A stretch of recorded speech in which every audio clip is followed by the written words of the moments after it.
Evening. This is week 4, day 1 of the Omen encounter. I am your host, Sifa. Let's just jump right into it. This is Cutie Pie Squad versus Trick2g's lineup. We got Trick2g on that Darude Split Storm account. For those of you who don't know, I'm a Cutie Pie, of course, doing the picks and bans for his team. Rek'Sai immediately banned away from RF Legendary. Riven banned away from I'm a Cutie Pie's sub player, Hyatt's Viper. Hyatt's Viper, 550 Riven games that last season. Obviously a very strong Riven player. Definitely not someone you want to give Riven to. And Riven, of course, now kind of becoming a standard ban in this tournament. Lots of competent Riven players and not something people want to deal with. Lissandra also banned away. Cutie Pie banning out everything Nightblue used in the last game. Probably afraid of running into that same exact team comp. Lee Sin banned away as well. Lee Sin, of course, the ban away from Blem. Cutie Pie's lineup this week consisting of Cutie Pie himself, Zerbic, Blem, I am Matt Life, and the sub-in Hyatt's Viper. So, not a player we were expecting to see in this tournament, but around these holiday times, you got to keep in mind that a lot of people are incredibly, incredibly busy. So Hyatt's Viper is going to be the sub-in this week, as well as Executioner K on the side of Trick2g. Last ban we see from Cutie Pie's side, Nard. These are actually very standard bans for competitive play. I'm impressed. It looks like Cutie Pie has done his research. And what will the last ban be for Trick2g's side? Curious to see. Are they going to take away Blem's Annie? Is that something they're scared of at all? Voyboy, of course, playing Annie in the last game. Not doing quite so hot. But without Lissandra in this game, Annie might fare a little better. We'll have to see exactly how this ends up working out. Will Blem play support? Where is everybody going to go in the Cutie Pie lineup? Not really sure. And, of course, Trick2g, of course, some more stuff is up in the air now that Executioner K has joined the team. Not a player I particularly know very well, but definitely someone who has a high mechanical skill. He is a challenger level player and obviously a very powerful player too. I'm a Cutie Pie waiting to first pick here. It looks like he might first pick Aurelia. Is this for Blem? We will find out. Blem playing top last week did amazingly well. Played Garen, and I talked smack to him about it all game, and then he ended up carrying. So Blem's Garen, something to be scared of. Blem's Aurelia didn't do so well, but we'll have to see how it works out for him this game. Trick2g's lineup hovering over that Graves pick. Look like they might be taking some stylistic choices here from Voyboy if they opt to pick up that Jarvan as well. Although this is Trick2g and Udyr is available, so I don't know why he's hesitating. I'm waiting to see the lock-in here. So where is it? Trick, give me what I want. Give the stream what they want. Pick the Janna. Never mind, guys. I guess he's got to figure no one else is going to pick Udyr, right? Like, there's no way anyone's going to take Udyr from him. So he can save it for later. Janna, of course, a very strong initial pick. Probably the strongest support in the meta currently.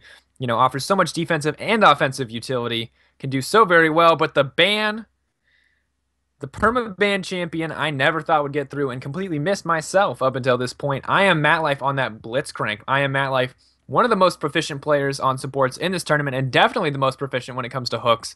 A veritable hook god when it came to his Thresh play in some of the previous weeks. And, of course, this is the first time we'll get to see him this week, and he's getting Blitzcrank, a champion he has significantly more experience with. So really curious to see how this is going to work out for them as a team. Blitzcrank, not a champion we've seen in a long, long time, but obviously one with a lot of pick potential and a lot of power if you can land those hooks. Zerbic opting to go for Sivir there, looking for a safe matchup against his Graves. Strumpus immediately taking that Azir. Azir banned out against him in the first game. Strumpus, of course, a very powerful Veigar player, but, Azir is incredibly, incredibly powerful in this patch, and when he is available, it makes a lot of sense to take him, and can do just a lot more damage in team fights than Veigar at this point. Xpeke gonna lock in that Nidalee for RF Legendary. No surprises there. RF Legendary, of course, one of the best Nidalee players in North America, and actually one of the best performing players in this tournament as well, so giving him a comfort pick like that is very dangerous. So you gotta think that Cutie Pie squad must be pretty comfortable with that Aurelia if they're just gonna throw it right into Xpeke's Nidalee. Blem hovering over the Udyr. Is this going to come back to bite Trick2g? It looks like it might. Hyatt's Viper also going to scroll over the Kassadin. Is going to take teleport, so it looks like Hyatt's Viper will be playing top lane this game. So really curious to see exactly how these things are going to work out. Is Blem going to lock in Udyr? Is he going to deny Trick2g and the Twitch chat? We'll be curious to see, but it looks like Blem might go for the safer option here with this J4. No idea, though. This is Blem. He will play anything, and he does live to troll. So, curious to see exactly what he decides to go with here. And the last couple seconds, it looks like he is going to lock in J4. So, J4, obviously a very safe defensive pick and has a pretty solid matchup against Udyr, but it looks like Trick2g, this last pick is for him. We have yet to see a jungler from the lineup, so I'm curious to see exactly what he's going to pick. Jax is something he has played in the past weeks. He's also played Volibear and, of course, that signature Udyr, so it'll be curious to see exactly what he decides to lock in. Already has a very strong lineup. Is going to lock in the Jax, so Jax jungle for Trick2g this game.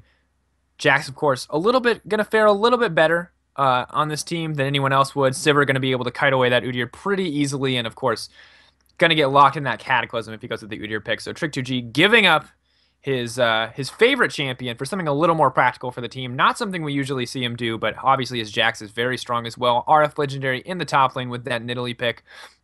Strumpus in the mid lane on his ear. X-Pekik on that Graves, and Executioner K, a bit of our wild card on that Janna pick. Janna, of course, very strong. Did a lot of work in the last game. We saw just such fantastic play. A perfect Janna game, I believe. And overall, it'll be interesting to see if Executioner K can use it to the same level of proficiency as Biofrost did in that previous game. I am Matlife, of course, on that Hook champion, though, so have to see how that works out. I'm a Imaqtpie in the mid lane on Kassadin. I am Matlife, as I mentioned earlier, on that Blitzcrank in the bot lane with Zerbic on the Sivir. Blem, the forever condemned to Phil on this team, is opting to go jungle this game on that J4. J4, of course, a universally powerful champion. Hyatt's Viper, going to try to survive against RF Legendary in the Nidalee versus Aurelia matchup. But we'll get to see that in just a few minutes, guys. We are going to go through spectator delay here and then, of course, load into the game. Before we do, though, head on over to OMEN.gg. Make sure to vote, and after you're done voting, head on over to Twitter and follow @WellPlayedOrg on Twitter, and maybe also Intel Gaming. Give them a shout out too for sponsoring this tournament, as well as HP. So thanks so much, guys, for watching. We'll be back in a few minutes with these games. See you soon. Welcome back, everybody, to Game 3 between Imaqtpie squad and, of course, the Trick Army. Right off the bat, let's see if both teams moving together as 5. They do have that Blitzcrank pick on the side of Imaqtpie's lineup, so no surprises if they go for the invade here. One thing I want to note about these lineups, once again, we see a very late game oriented team comp. We have the Sivir for that late game speed buff. Combine that with the Kassadin and the Aurelia, you have a very strong late game team comp coming in from the side of Imaqtpie's lineup. On the opposite side, however, we have a lineup looking like it's ready to fight just about anything. Of course, Trick2g on that Jax picks. Jax scaling amazingly well into the late game, along with that Azir pick from Strumpus. But that early game looks like it's going to be dominated entirely by this RF Legendary Nidalee pick. It's going to be curious to see exactly how this matchup in the top lane works out. It's going to decide a lot of things, and we know Trick2g always eager to get RF Legendary ahead, and RF Legendary pretty dominant in the lane phase and knows his champion very, very well. Once again, though, Hyatt's Viper is not a player we've seen in this tournament before, so not exactly sure what we can expect from him. Curious to see, though. Maybe we'll finally meet someone who can beat RF Legendary in lane. Maybe. I'm skeptical, but they did pull this player in, and so they must have faith in him. Zerbic and I am Matlife, eager to start on those Krugs, are going to try to get an EXP advantage. EXP, which could play huge into this bot lane, and the really big question about this bot lane is, what are they going to do about this Blitzcrank pick? And if Blitzcrank gets a grab, is the lane just over? I think the answer is yes. So can Blitzcrank get the grab is the real question here. Zerbic, of course, grabbing that Sivir to deny the spell shield from the opposite side. So I am Matlife, the God Hand. A lot of pressure on him to do well in this game. Does have that target space to start, so they will be able to match a lot of the lane pressure that Graves is able to put out. But in the top lane already, we do see some early game trading, or some lack of early game trading in the top lane, because Nidalee has yet to go top. RF Legendary opting to get level 2 in the jungle before going top lane. Knows Aurelia can't really push away at all in the early game, and looks like he's going to try to get as much of an experience advantage as possible. Is going to be able to pick up 5 pots before going into lane, so 4 extra pots in this lane. And that's going to do really well for him. I am Matlife already pushed under the tower. Strumpus already having to burn Flash, though. Blem on that level 2 Jarvan gank plan. Jarvan, of course, one of the few characters able to gank at level 2, but definitely a strong option given how slowly junglers clear. So good play from Blem. Blem, kind of a wild card, is always going to go, 10-0 or 0-10, depending on how he's feeling that day. And this could be one of those 10-0 days, depending on how well he does. Trick2g dropping very low from the red buff. Does look like he will be able to clear it out, though. Blem nowhere in sight, so he should be safe to back here. Most likely is going to go for that Chilling Smite upgrade, as we don't see most junglers do since the changes to the hatchet item, and of course no longer giving that reduced smite, or not really helping you clear the jungle too much better. And down here in the bot lane, we do see a slight CS advantage to Imaqtpie on that Graves pick, but Zerbeck was going to be able to farm pretty safely under turret. They do have to give a lot of respect to this Blitzcrank pick. They have to be careful not to get hooked. And of course, there's Imaqtpie coming in strong here. Imaqtpie not autoing though, is going to delay turret damage as long as possible. Imaqtpie going 100% aggressive here. Maybe able to take out Imaqtpie on his own. Is looking for the knockup, does have the movement speed, is going to get it onto Executioner K, and it looks like they are going to back up. Here's the follow-up, though, from Imaqtpie. Not too much to be had. Trick2g coming into the mid lane, getting the flash out of Imaqtpie. Now no flashes for either mid laner. At this point, mid lane's going to be in the hands of whatever jungler decides to gank next, and bot lane looks like it's in the hands of Imaqtpie as he continues to just pull people in with those rocket grabs.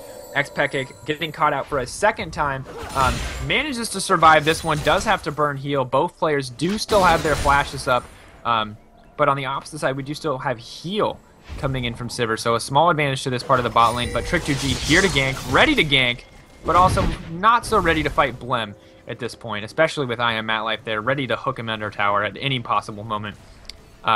Interesting thing here, Jan has opted to put 2 points into Eye of the Storm and 1 point into Tornado, so just looking to get that disengage from the Tornado, and unfortunately doesn't have the move speed here, but you can see that Tornado coming into full effect as she knocks both those players up and stops them from going too hard. Blem, always in a lane, only 7 CS, but then again, Trick2g is kind of in the same boat, and it all depends on what camps you get. The 7 CS, not really indicative of too much of anything. Blem level 3, Trick2g level 3. Both junglers looking pretty even at this point in the lane. Meanwhile, in the top lane, Hyatt's Viper doing a surprisingly good job of keeping up on this Aurelia pick. 30 farm to Nidalee 35. Imaqtpie is going to have to flash out there, and Zerbeck's going to try to get the kill, but it might be too little too late. Trick2g is there. He's going to have to back off to see Blem coming in. Blem using the slow to get that knock-up off, and Sivir and Imaqtpie, or Zerbeck and Imaqtpie, getting in those last 2 auto attacks to take down Trick2g. So Trick2g off to a bad start here. Blem immediately going to be able to go back in the jungle and get a little bit more ahead than he already is, and of course that kill going over to Zerbeck is going to play huge for his bot lane. Executioner K immediately getting hooked. Doesn't look like a whole lot is going to come from this.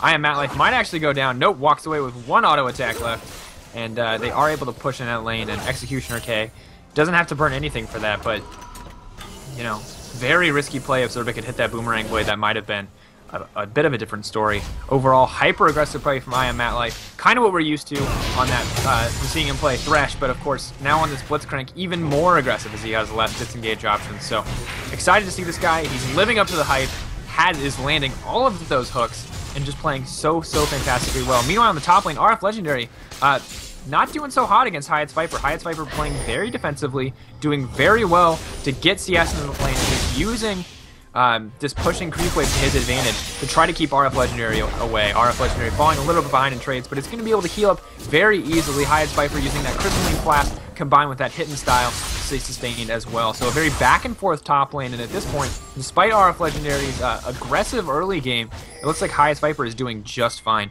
Doesn't even worry about the ninja tab, he doesn't worry about anything like that, just immediately rushes for that phage, hoping to keep up with RF Legendary whenever possible. Meanwhile, Executioner K has roamed. It looks like he's roaming up to that top lane. RF Legendary has to be careful here. Is going to have to flash away. Hyatt's Viper coming over the wall. Trick2g ready to follow up if necessary.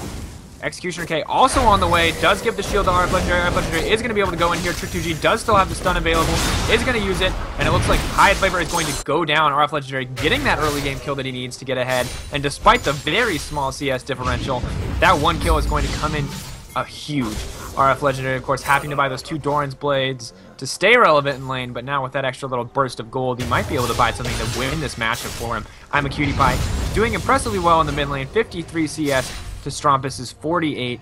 Strumpus not doing quite so hot against this Kassadin, and of course Kassadin, a champion similar to Azir, is going to perform amazingly well in the late game. Azir, of course, a little better in team fights, and Kassadin a little bit better in those pick situations. You know, so much mobility and so much CC with that force pulse in those late game engages. Bot lane, of course, with that kill onto Zerbeck, they are now able to fearlessly push up this tower at any point, and of course, without Executioner there to help Imaqtpie farm safely.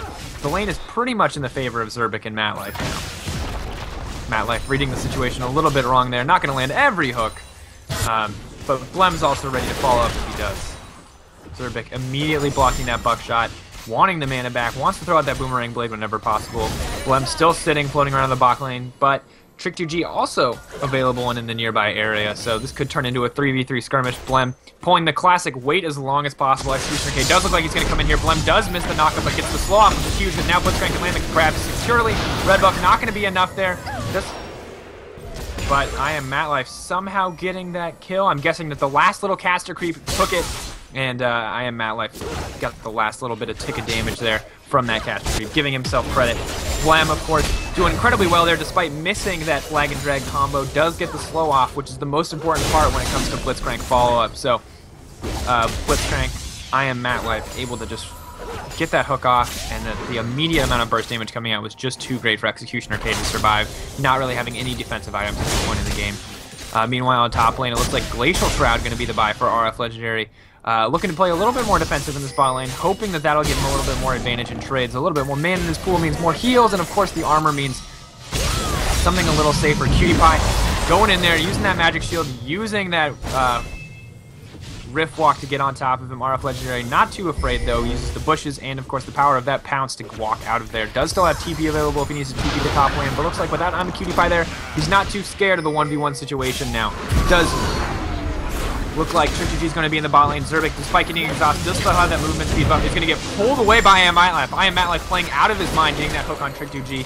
Zerbic surely would have been dead there if it was not for that fantastic hook. So I am Matlife carrying this bot lane. You know, this is something we've consistently seen in this tournament, is these support players just playing so very well, always, regardless of the AD carry they're paired with each week, doing so well. Blem, however, not quite so lucky. Does not have anyone to pull the Jack away from him this time. Is, however, going to get that smite off. Might save himself, but Imaqtpie is going to use the full rotation, both the buckshot and the collateral damage there, to take down Blem. So Blem caught out a little bit there, and not quite the situation they wanted. I am Matlife running at Strompus here. The turret is available though, and I am Matlife is going to get pegged down a little bit. So I am Matlife not taking that turret too seriously, and Strompus using advantage of the amount of wave clear he has to take down that mid-tier turret. 1-to-1 in turrets now. The bot lane, of course, for Cutie Pie's squad, and the mid lane for Strompus and Trick2g's army. Trick2g also going to take this dragon off the top of that.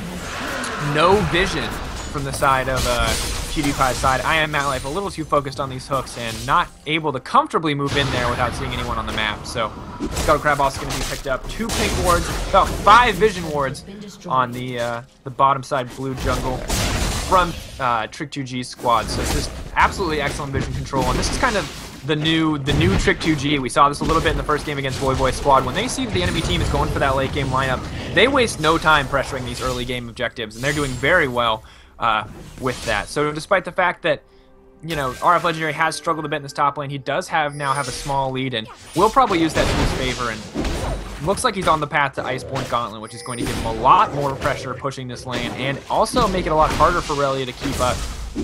Trick2g, on the other hand, not looking to finish his jungle item enchantment anytime soon. Getting that Sightstone first instead, trying to get as much vision control as possible. Gonna use that similar to the way Lee Sin would use a Sightstone with that lead. Blem, however, in the mid lane, going fully aggressive. Cutie Pie trying to get that slow off. Strompus, with the flashy outplays, is gonna use that the flash and that Sand Soldier to style on out of there. I am Matlife just so close to the hook, but not quite enough. Excellent play from Strompus to get out of there. Very patient play as well. And overall, excellent escape. Does use that as zero ult to very good effectiveness, and you know, tries to trade a lot of summoner spells, but walks away with his life, which at this point in such a close game, you know, less than a 300 gold advantage for either side. It's pretty huge. Strompus, however, playing a little too aggressive there. Was risking getting caught out by that Katsunin, but I'm a Cutie Pie not in really any position to follow up after the initial Rift Walk. You can see Imaqtpie and Executioner K have gotten back a little bit of their confidence after that dragon buff and that kill for Graves. They're now playing a lot more aggressive in this lane. RF Legendary, meanwhile, on the top lane, continuing to apply as much pressure as possible. Not confidently able to clear those waves in cap form, though, because of the amount of damage that Hyatt's Viper is going to do at any given point.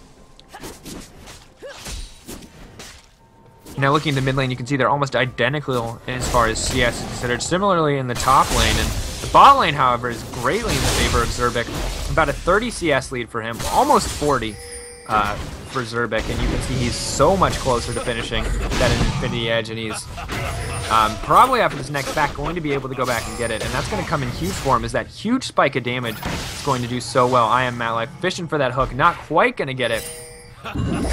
Trick spamming the disrespect, may not have much of a gold lead, but is feeling pretty darn confident in this game. Is going to try to get that Sheen next, going to do the most amount of damage possible to those towers, and also give him a little bit of extra burst in team fights. This is kind of a common thing from Trick, is that he tends to negate, or skip rather, the jungle item, and then immediately go into this Triforce build path. So actually, excellent read from Hyatt's Viper to back off here. Does predict the gank under tower, as that tower is going to go down, but instead is going to go down here, along with Trick2g after a fantastic Imaqtpie hook. Imaqtpie, excellent timing, good placement, and good movement.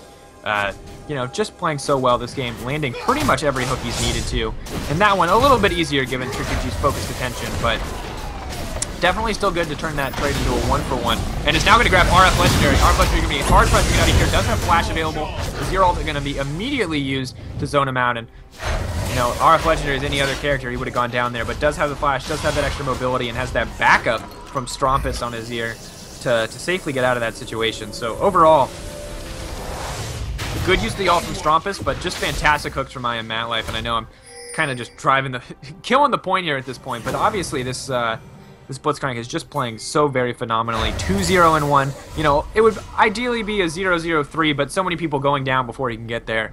And Imaqtpie, kind of a lethal weapon with this Blitzcrank pick. On the opposite side, we do still have Executioner K on the Janna, a much more traditional support, but much more traditional might save the day here. Imaqtpie playing a little bit too aggressive here. The whole team is ready there to follow up. Executioner K using that monsoon to get the heal off. RF Legendary also ready to follow up as well. So, you know, if Imaqtpie is not in a winning fight, he's not going to have the options to disengage, but he does have the options to run away with that little bit of movement speed boost. Overall, excellent play from the team as a whole.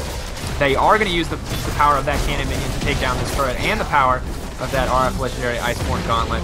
So, good movement from Trick2g's team to get that fight. A little bit aggressive play from Imaqtpie. Not quite sure what he was thinking on this one. Maybe just didn't have a good read on the situation. And Executioner K showing us why Janna's a much more popular pick, despite obviously what some people can do with those Blitzcrank hooks.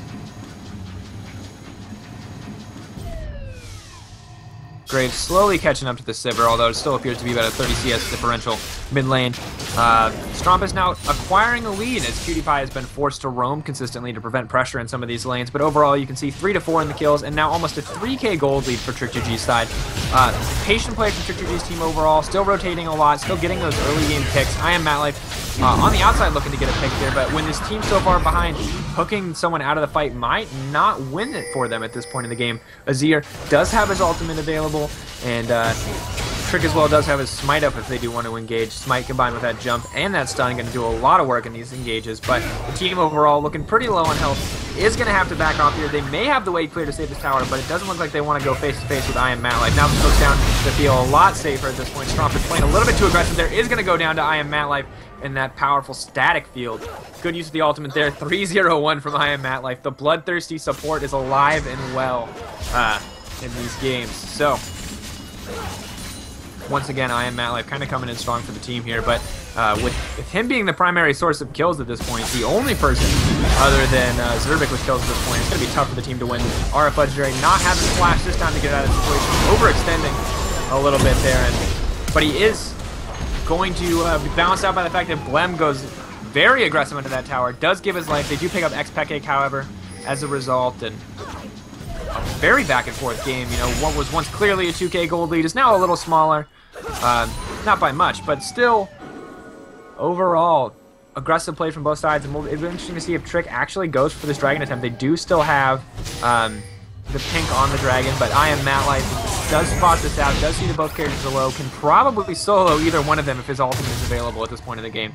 You know, 3-0-1 has a huge XP advantage, and Strompus is going to get engaged on here. He is going to take out PewDiePie at the same time, however. Will trade his life and give that kill over to Hyatt's Viper. Hyatt's Viper on this Aurelia, 1-2-2, 132 farm. Scaling up quickly, though, does have that Trinity Force already, compared to RF Legendary's Nidalee that has, just Ninja Tabi and Iceborne Gauntlet, forced to build very defensive in this lane, despite the early game power from Nidalee. So good play from Hyatt's Viper, and I think good, despite the fact that PewDiePie may have been able to get that kill, I think it's much better to give it over to Hyatt's Viper at this stage of the game.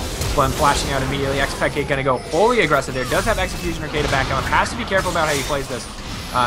Executioner K using that Monsoon to disengage, Trick2g is ready to re-engage if they need it. I am Matt backing off, trying to get that little bit of a hook, can't do anything with it there, they do get that pink ward, double pink ward immediately, a little bit of a miscommunication, and they are gonna try to take this dragon. I am Matt hanging around the walls, ready to pull anyone in if he can, and Hyatt's Viper almost completely unafraid here. Gonna go full aggressive, perhaps try to lock down Trick2g. They are gonna take out Executioner K, trade his life for the dragon. It looks like it may be Xpeke's life as well. Trick2g gonna jump over the wall and live, going physically through the Blitzcrank hook from my angle, but probably a little bit different from the actual game, and Zerbic is gonna pick up Xpeke as well. Stromp is ready to follow up, but has to be careful. Can he do a little Zerbic? The rest of the team is there. How is he going to fare? Stromp is immediately going to go down. This is not what they wanted at all. A 3 for Dragon exchange, and overall, this game looks like it's starting to swing in favor of PewDiePie. He doesn't have that Dragon buff, so that doesn't show up on the and that doesn't show up on the gold stat anyway. But now both teams are about even. So it was once, a pretty reasonable gold lead through this stage of the game is now non-existent, and both teams are about even. And as I said earlier, as we move forward, this is a team comp that's going to get stronger and stronger as the game moves forward. Sivir, of course, offering so much utility, and when you combine with that Aurelia, they're pretty much going to be unstoppable and able to catch anyone, even this RF Legendary Nidalee pick. But at the same time, we have a Zero on the other side scaling up very nicely, and Trick, despite being very behind where he wants to be, does still have decent items and may be able to finish that Triforce in a reasonable amount of time. I am Matt still fishing for a hook as always. Does have that pink ward in the bush, may try to clear that out, but isn't playing too aggressive. Has learned from that earlier fight that he needs to wait for his team to be there to follow up, and still 3-0-3, and of course Zerbic 3-0-4. This bot lane coming in huge for PewDiePie's lineup.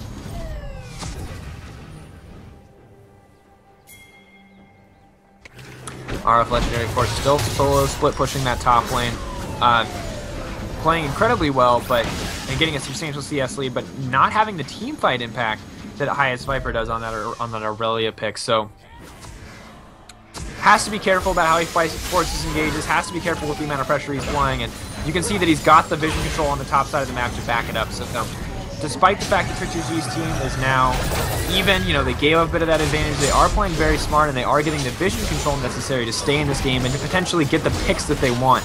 I am Matt though, not so interested in roaming around the jungle, more than happy to speed down the mid lane and fish for those hooks. I am Matt looking, and at this point you can see the team as a whole kind of waiting for that engage, except for I'm a PewDiePie. More than happy to run in with that slow, make it easier for Matt to pull a member back into the team, and the 5v5 fight as a whole might go in the favor of Trick2g's team right now, but as the game moves forward, once again, it's going to scale in the favor of PewDiePie. And of course, we do see the split push pressure on from RF Legendary. We're going to see Hyatt's Viper move over into the bottom side of that map. And, RF Legendary is probably not going to be able to duel this Aurelia at this stage in the game. So despite the fact that he can take Aurelia out of the team fight, he has to be careful about how he approaches this. RF Legendary immediately getting caught out here after the teleport. He does have Flash this time. They have a huge movement speed buff from Jaina. Cassidy on top as well. RF Legendary is going to go down. Executioner K and Xpeke have to be careful. They are going to back out of their own jungle very carefully. Regrouping as 4, not looking to get that fight in. It looks like they're going to have to give up that bottom side turret. Trick2g, not one to know to just give up a turret though. Looks like they're immediately going to follow this up by pushing down the mid lane. More than happy to try to base race here. PewDiePie is going to back and try to stop this. And it looks like the rest of the members, not quite sure what they want to do, but are going to opt to try to take this inhibitor tower as well. Trick2g's lineup may try to take this Blitzcrank, does have the option to AoE wave clear here, has to be careful. Trading inhib tower for inhib tower almost simultaneously.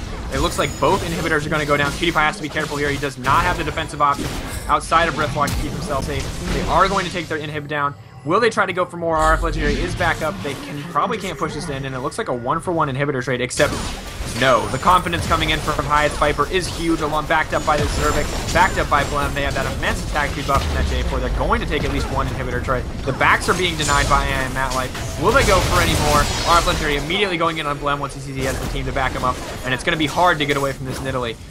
Does not land the spear. Max range there, not quite hitting, so giving up a life for that inhibitor tower, or sorry, that Nexus tower, as well as the inhibitor tower and inhibitor. A fair trade for the team overall, and you can see Trick2g's team now eagerly pinging that Baron. They do want to get that. They need the advantage, despite the fact that they traded functionally 1-for-1 in objectives there. There is now a 2k gold lead in the favor of Imaqtpie's squad, and may not be much in a lot of these team fights, but like I mentioned, and like I continue to mention, this late game scaling is going to come in huge the longer and longer this game goes. So at this point, Trick2g's options are functionally take a Baron or split push or look for a pick, because they cannot get the team fight, and the team fights are going to be harder and harder for them. They are going for this very aggressive Baron attempt.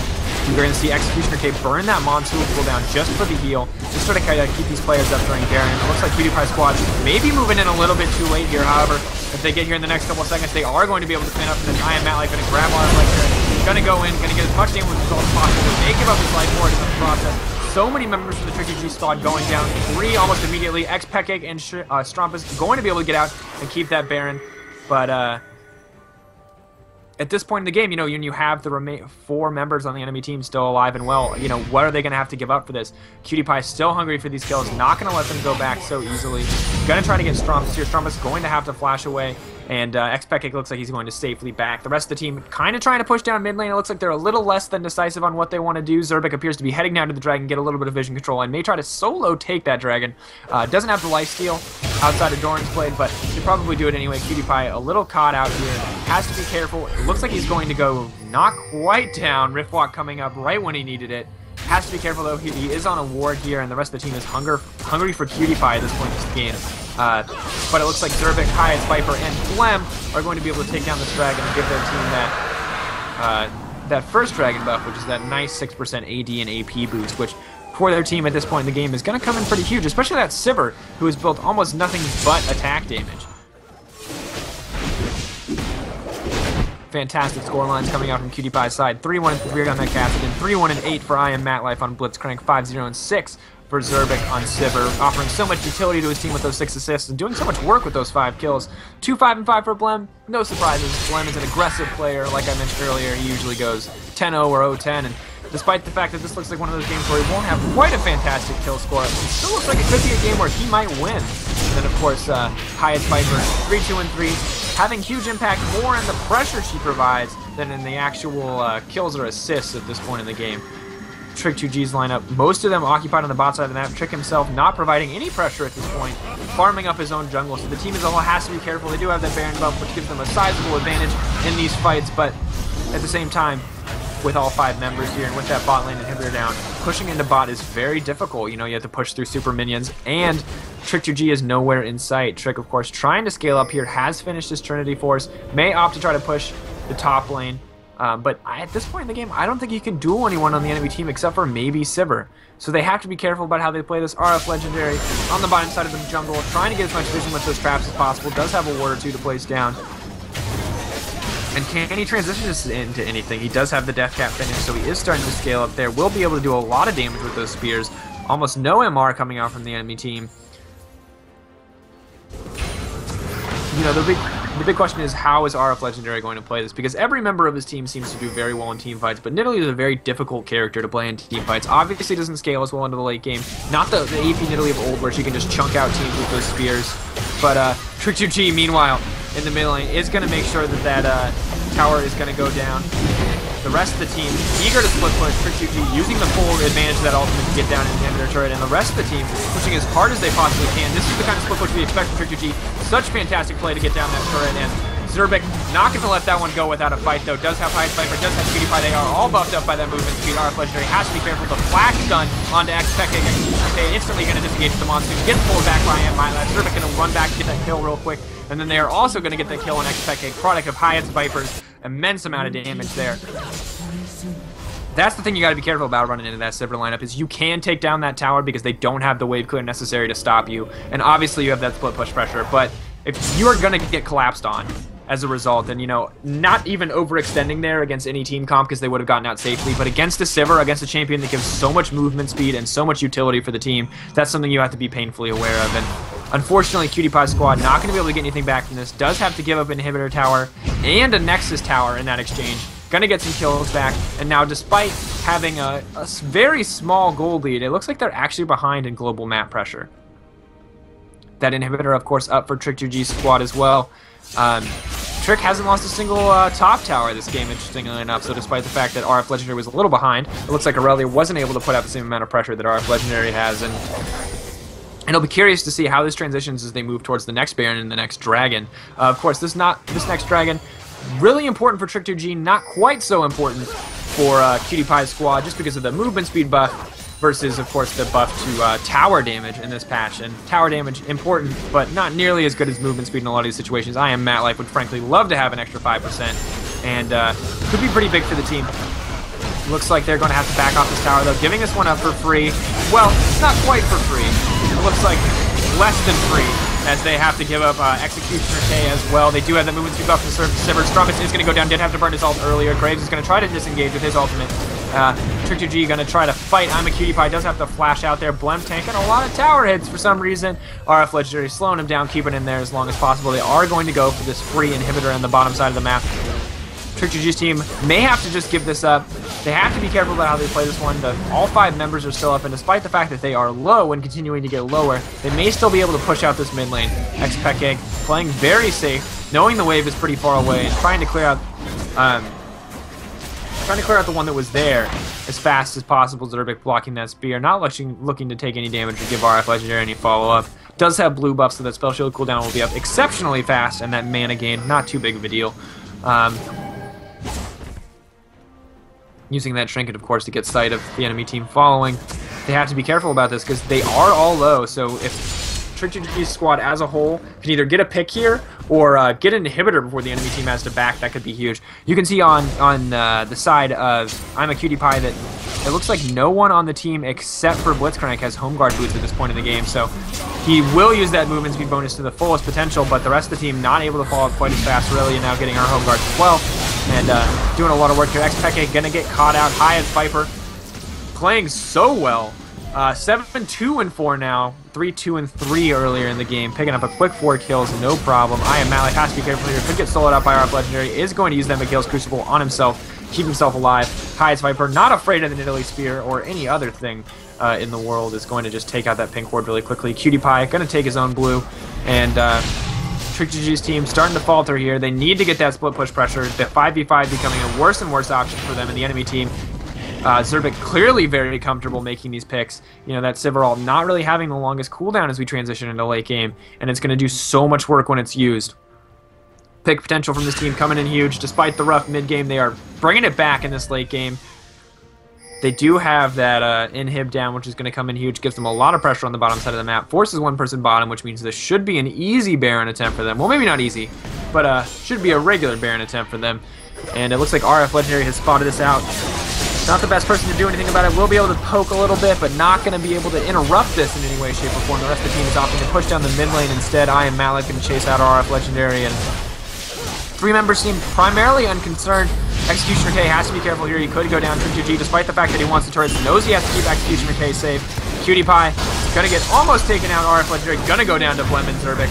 Have to be careful here. They do have that improved recall from Baron. I don't think Trick took this into account. All members are going to have, just about all members are going to have home guards here, except for Blem, so they need to leave immediately. That inhibitor is still, of course, going to be down. Imaqtpie has to be careful. Is stalling for his team to get their highest Viper coming in hot. Strumpus going to knock them back just a little bit. Going to use that Q to get damage. He's staying aside to block off that choke, and it looks like the team is not going to be able to follow up. Good ult from Strumpus to block the Aurelia pursuit, and the rest of the team kind of left wondering what they need to do. Trick2g's team may be able to transition just to the Dragon. This would be the 3rd Dragon that they want so badly. Improve their ability to move across the map, but Blem, not worried, going to go immediately in on Trick2g. I am MattLife ignoring Trick2g to stop Imaqtpie back, and Strumpus going to go down as well. Hyatt's Viper solo pushing this tower down, and it looks like Jinna trying to Aya Storm, trying to use the Howling Gale to stop her, but Hyatt's Viper got his Imaqtpie game on, trying to backdoor this. Not even backdoor this, front door this at this point. Doing it in the face of so many players, way too tanky. Doesn't look like they're going to be able to stop him. This looks like it's going to be a clean win from the team. Zerbic and QtPie here to follow up as well. And this is going to be the win for QtPie's team. 1-1 for Trick2g, 1-0 for QtPie, 0-2 for Voyboy. This has been a pretty crazy night, guys. That was the final game of the evening. Phenomenal play from the team overall. Excellent play from guest Hyatt's Viper.